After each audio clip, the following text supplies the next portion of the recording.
జరగబోయే సారథ్య ఎన్నికల్లో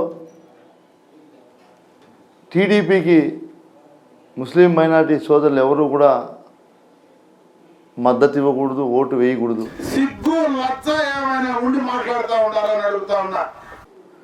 ఎందుకు చెప్తున్నానంటే వాళ్ళు ఏదైతే ఎన్ఆర్సీ మరియు సిఏఏ బిల్లులు తీసుకొచ్చి హిందూ ముస్లిమ్స్ మధ్యలో విభేదాలు క్రియేట్ చేస్తున్నటువంటి సంఘటనలు మనం చూస్తున్నాం. అయ్యా మొన్న ఎన్ఆర్సీకి సిఏఏకి వాళ్ళు అక్కడ పార్లమెంట్ లో బిల్లు పెట్టినప్పుడు 22 మంది పార్లమెంట్ సభ్యులు ఓటేసింది ఎవరో చెప్పగలవా అని అడుగుతా ఉన్నా.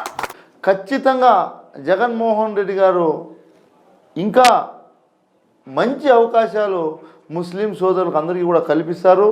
అంత ప్రేమ మైనారిటీస్ పైన ఉంటే ఎందుకు దుల్హన్ పథకం రద్దు చేశావు? ఎందుకు నువ్వు రంజాన్ తోఫా రద్దు చేశావు? ఎందుకు విదేశీ విద్య పథకాన్ని రద్దు చేశావు? ఎందుకు ఈద్గాలకు దర్గాలకు మసీదులకు ఇచ్చినటువంటి డబ్బులు రద్దు చేశావు? ఎందుకు మౌజములకు ఇమాములకు నువ్వు డబ్బులు ఇవ్వలేకపోయావు?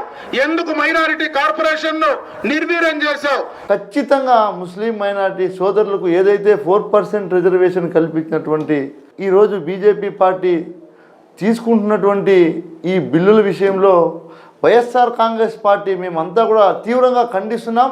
వీటిని అన్నింటినీ కూడా మేము వ్యతిరేకిస్తున్నాం. ఈ రోజు ముస్లిం మైనారిటీలకు సంబంధించినటువంటి 4% రిజర్వేషన్ ఏదైతే ఉందో ఆ రిజర్వేషన్ పైన కూడా తప్పుడు ప్రచారం చేస్తున్నారు. చంద్రబాబు నాయుడు గారు నేరుగా ఆ ఎన్నికలకు సంబంధించినటువంటి సమావేశంలో చెప్పడం జరిగింది.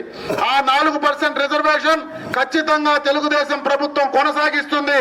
ఎక్కడైనా మీకు అన్యాయం జరిగితే నేరుగా మేము సొంత ఖర్చులతో సుప్రీంకోర్టులో పోరాడైనా దాన్ని సాధిస్తాం. తెలుగుదేశం పార్టీ చంద్రబాబు నాయుడు ఇక్కడ మీకు నిలబడినటువంటి ప్రజాప్రతినిధిగా అమర్నాథ్ రెడ్డి ఎక్కడ కానీ మైనారిటీల మత విశ్వాసాలకు కానీ మైనారిటీ ముస్లింలకు సంబంధించినటువంటి సంక్షేమ కార్యక్రమాలు కానీ ఎక్కడ కూడా మీకు ఇబ్బంది రాదు. నిజంగా మీకు ఇబ్బంది వస్తే తెలుగుదేశం పార్టీ ఖచ్చితంగా రోడ్డుపై నుండి పోరాడడానికి సిద్ధంగా ఉంటుందని చెప్పి ఈ సందర్భంగా కూడా ఆ వర్గాలకు నేను తెలియజేసుకుంటున్నా.